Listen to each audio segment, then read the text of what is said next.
day everyone, I am Jhim Nathaniel Sabater from Acted Caloocan Safe Pedigree. For today's discussion, we will discuss about the integumentary system. So what is the integumentary system? It's all about the skin, the hair, and the nails. So for today's discussion, I have with my group, so we are the group 1. We have Mr. Ryan Akut, we have Miss Crystal Audrey Imba, we have Mr. Jaime Jim Ruel, we have Miss Jessica Obligar, and me, I am Jhim Nathaniel Sabater again, your doctor for today's discussion. So for today's discussion, let's talk about the integumentary system.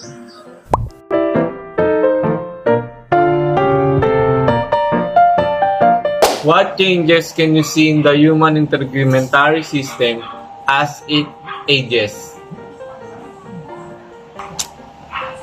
The aging integumentary system is predisposed to make changes, such as wrinkles, moles, age spots, dryness, thinning, and pigment changes in the hair and skin. Among these changes are reduction in cell division, metabolic activity, blood circulation, hormonal levels, and muscle strength. In the skin, these changes are reflected in decreased mitosis, is the stratum basal, leading to a thinner epidermis. Your skin is thinner, more fragile, and you lose some of the protective fat layer.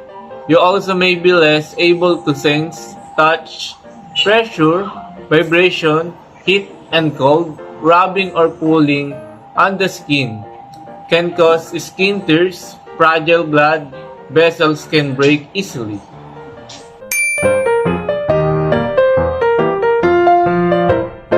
How can we protect our integumentary system? We can do our part by getting enough rest, eating healthy foods, regulating stress, and avoiding unhealthy habits, such as smoking. We can cleanse our skin regularly, moisturize often, and apply sunscreen as needed. For the most protection, wear a hat with a brim all the way around that shades your face, ears, and the back of your neck. Tightly woven fabric such as canvas works best to protect your skin from UV rays. Avoid straw hats with holes that let sunlight through. A darker hat may obtain more UV protection. Tips for healthy skin. Number 1 is wash up. Number 2, black sun damage. Number 3, don't use tanning beds or sun slap. Number 4, avoid dry skin. And number 5, reduce stress. Stress can burn your skin and other body system. Number 6, get enough sleep. Experts recommended about 9 hours in night for teens and 7 to 8 hours for adults. And number 7, 9 a.m. to 3 p.m. is the time that the sun is hotter, and we can avoid them by using umbrellas. And that's all. Thank you. Thank you so much, Mr. Ryan Akut. Indeed. What a nice discussion, Mr. Akut. So, skin. So, what are the changes in skin as we ages? So, skin, first, as we ages, we will notice that our skin will have wrinkles. We have age spots, have dryness, loss of skin tone, hyperpigmentation, and saggy. And also hair loss, diba? Papansin natin, nawawala yung balahibo natin sa skin as we ages. So how can we protect it? We can reduce our skin damage by staying in the shade, use sunscreen, or wear protective clothing. When outside, taking oral sunscreen like vitamin E, Stay hydrated and maintain a skincare routine. So, halimbawa na lang po is aking sarili based on my experience. So, ako po ay meron po akong skincare routine na ginagawa para ma-maintain ko po ang aking younger and healthy skin.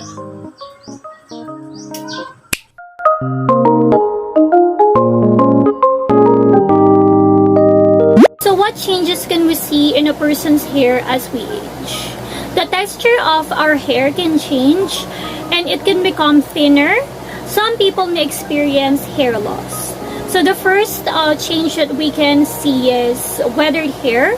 This means that a number of environmental factors can cause damage to the structure of the hair, resulting the hair that is not shiny, elastic, and as strong as it was. Some of environmental factors includes exposure to ultraviolet light, humidity, wind, chemical hair product, and treatments. The second change is reduced hair diameter. So this means yung kapal ng buhok, nare-reduce siya. A decrease in hair diameter causes reduction to tensile of the hair strength. This makes hair weaker and more prone to breaking. Some review states have reported a decrease in hair diameter after 40 years of age. So, nag-start daw yung pagnipis ng ating buhok after mag-age ng 40. So, the third change that we can encounter on our hair is reduced hair density. It is typical to lose between 50 to 100 hairs each day. The body continually sheds old hair and grows new hair from the follicles. As people age, some follicles may stop producing new hair, which can cause density to decrease. A person's hair density often peaks at the age 35 and begins to decrease after then. This can lead to baldness, developing as hair continues to thin over time. So, yun nga, since na hindi na ganun kadami mag-produce yung ating follicles ng buhok, magkakasto ng baldness and yun nga, pwedeng pagkapanot or mas worst is bakalbo. And the last change that we can see from our hair is hair color change. So a person's hair can become gray as they grow older. Melanin is a pigmented producing component that produces melanocyte cells. These cells play a role in a color of a person's hair. As people get older, they lose melanin, which causes their hair to turn gray. So some of the factors that can also add up on rapidly hair change or hair color change is smoking. So if our patient or client is smoking, we could suggest for them to stop or reduce smoking, and we can also apply this to our daily lives or on our relatives so that we can help them as well.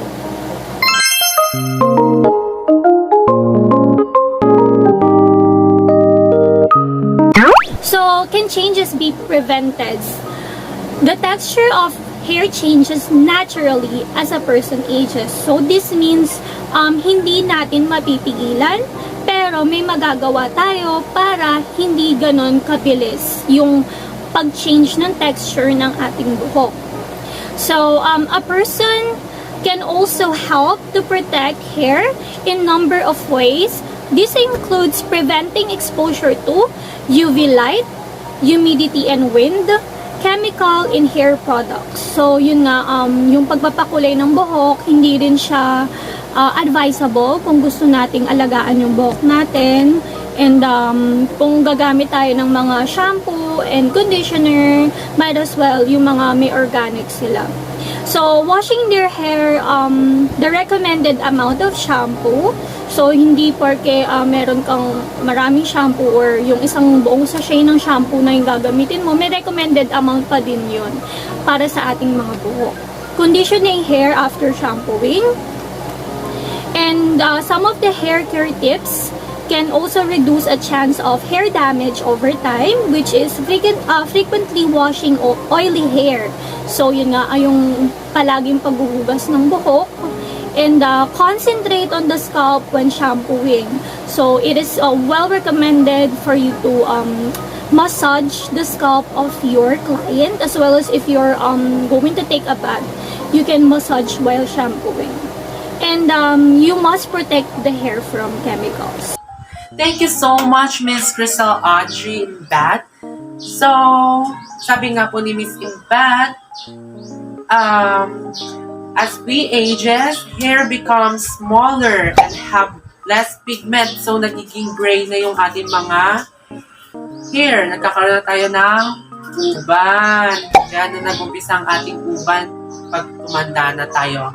Pero like me, ako po ay, since siguro dahil din ko sa genes namin, may uban na po ako since grade 5 pa po siya. Okay? So how can we protect our hair? So we can protect our hair by keeping it moisturized, taking hair supplements. Diba? Alam niyo yung Bitress? Yun, maganda gamitin yung nakakatanggal ng dry or yung frizzy hair. Nagiging smooth yung hair niya and shiny. So use Bitress steps. And treat your scalp, diba? We have to treat our scalp kasi yung root ng ating hair is nasa scalp. So, kailangan ma-nourish yung scalp natin para yung pagtubo ng hair natin is maganda. Next is to do some hair treatment. So, consult kayo sa salon. So, kung ano yung magandang treatment na pwedeng gawin sa buhok ninyo. Like na dry man yan, or na frizzy, o yung tinatawag na nilang merong uban, di ba? And, syempre, avoid din natin yung pagbe-bleach ng hair kasi yun nakaka-dry din ng buhok natin.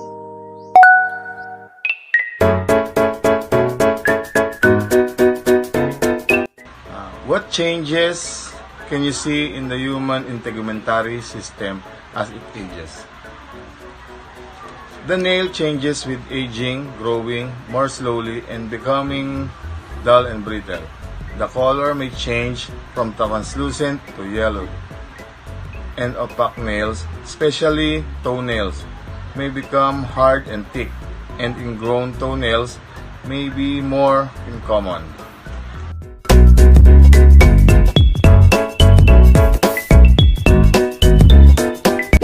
How can we protect our integumentary system?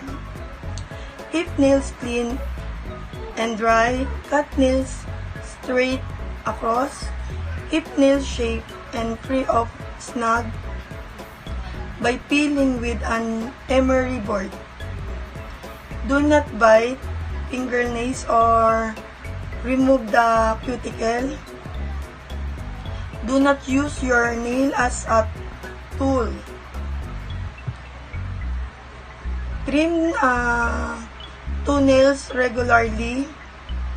When toenails are thick and difficult to cut, soak your feet in warm salt water.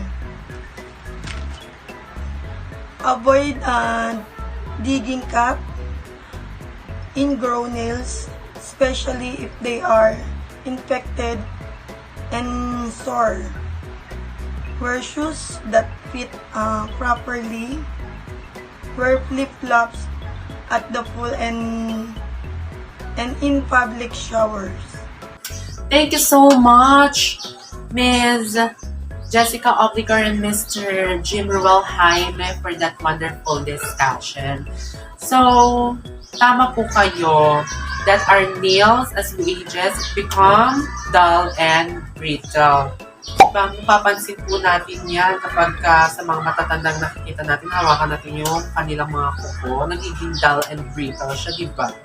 And yung mga toenails nila, kumakapal, diba? Kapag nagpapanail cutter sa inyo yung mga lola nyo, makikita nyo yan at mararamdaman ninyo na ang hirap-hirap ng nail cutter kasi makapal na yung kanilang mga kuko. And The color of the nails also changes from translucent, magiging yellow or opaque na yung color niya. So, how can we protect our nails? So, first is to moisturize our nails. Don't bite our nails. Aminin nyo, di ba? Merong mga ganyang tao, nagiging mannerism na yung pagkakagat ng koko. Ewan ko kung bakit. Ano pa yung masarap sa koko? Di ba? And keep it clean. Always trim it regularly. Also, minimize manicure kasi ang pagmamanicure, punong-puno yan ng chemical, lalo na yung mga cutics natin, yung mga cuticle na nilalagay dyan, na maaaring makapag-dry sa ating mga nails, tsaka maaaring pumatay rin, di ba? May mga ganong cases na dahil sa pagpapamanicure ay namamatay yung mga kuko natin. And, syempre, especially, always prioritize cleanliness.